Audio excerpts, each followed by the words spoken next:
never before have I had such tiny yet important cargo on board, and it's that. That is a tiny piece of the rubber seal from the Supra, and that basically is the key to the lock of sealing that back window back in and therefore stopping it from rotting. So I've got a place up here in Wigan that apparently make rubber seals, and with that information on that, we can hopefully copy it and make a new one. Bingo.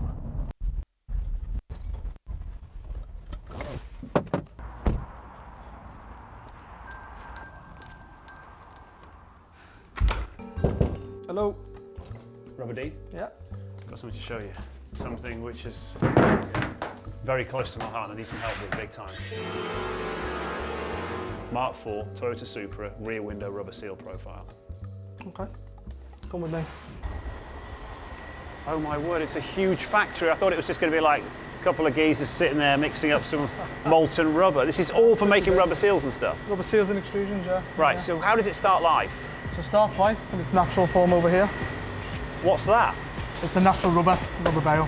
So that is the stuff that comes from a rubber tree? So the rubber tree drips down, it gets cemented in some acid, and then it gets put into slab form and then bale form. Does it just bounce? Yeah.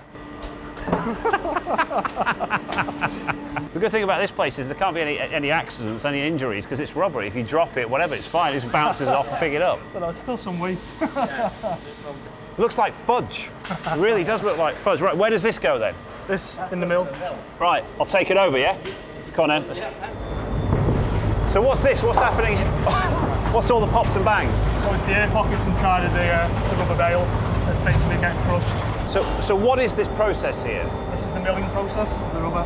So you're basically taking it from bale form, add a few chemicals, add a few fillers, curing agents, and then it turns the uncured, unprocessed rubber into something that's more pliable to go in the extruder. So to the morons like me, we're mixing it? Yeah, mixing. Right, Like baking okay. cake.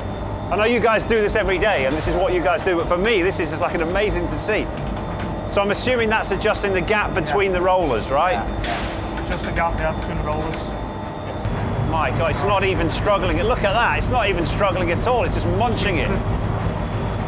Wow, it's just making mincemeat of that, isn't it? So this is natural rubber. There are synthetic rubbers as well, right? Yeah. So what about like my gloves, what are they? Natural latex. Right, latex is a natural rubber, right? Hot water bottles, natural rubber.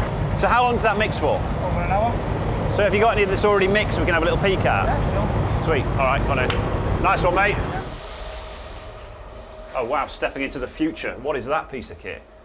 So this is our machine. We can put this raw sample on it. It'll check our database and see if we've got a dye that matches. So what he'll do is Joe will push it onto this screen here. It'll scan it and then it'll check our database to see if there's a dye that suits. Here you go, Joe. Right. So that little bit of rubber has all the information contained in itself. Yep. And it's going to scan it. Yep. It's 5576. You've already got one in? We have. That makes the seal for the Mark IV Toyota Supra? Yep. That's right. Can we see it? Yep. So this is our dye room. Right, okay, so what are we looking for? 55? 5576. Oh my word, oh my word. Look at that, for a dye.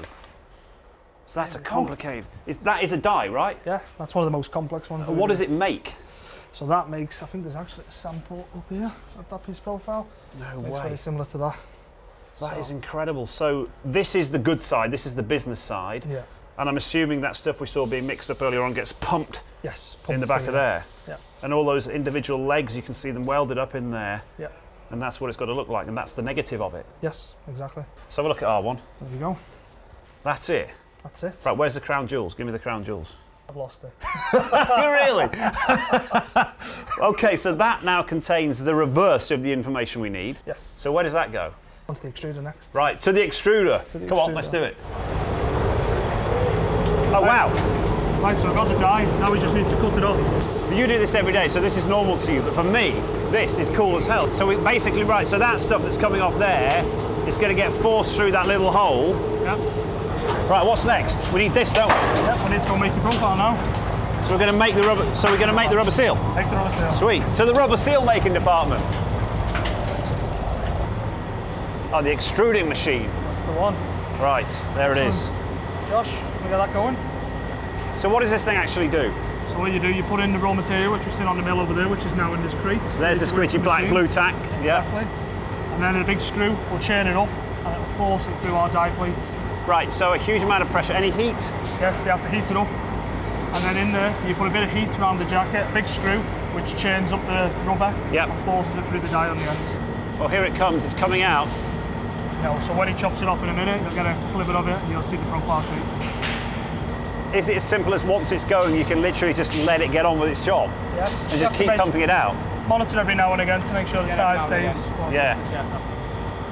It's such a weird thing to see. Right, Tim. So once it's in this stage at the minute, it's still pliable. Yeah. But once we put it in the oven, it'll then be cured and it takes its shape, so there's no going back then. So once you cook this stuff, it'll take the form you want and become solid, but you can't just put it through the whole process and keep reusing it. So up until this stage, your recyclability is 100%. Yes. Okay. What an amazingly labour-intensive process. Yeah. So the autoclave is firing up at the moment. Yeah. Is the steam in there? Yeah, so that's steam coming from the boiler. Gets Okay. pumped into the autoclave for high pressure. 4 bar pressure. 4 bars? Yeah, so it comes 4 bar pressure. Right. Goes with the steam to reach 155 Right. degrees or 160 degrees Celsius. Right, we're ready. Shall we open it? Yeah, let's get it open. Okay, here we go. Yeah. And there it is. Right. What's happening here? So we've now cooled our piece of rubber down to come out the oven. Yep. So now Kath's measuring the profile, so Yep. she can cut it to get it into the Normec tool to join it. Okay. This is where the lengths have got to be absolutely imperatively right, haven't they? Exactly. If they're out even by like 5 mil, it would be a Yeah. windscreen rubber too big for the car, and it Needs wouldn't to go in a fit. bin. Yeah. Yeah. So once this is done, that'll be it. Yep. So I can take that and be out of here. Yep. Being here today has actually pointed out there's something else I want to take, big time. Okay. You got a toilet?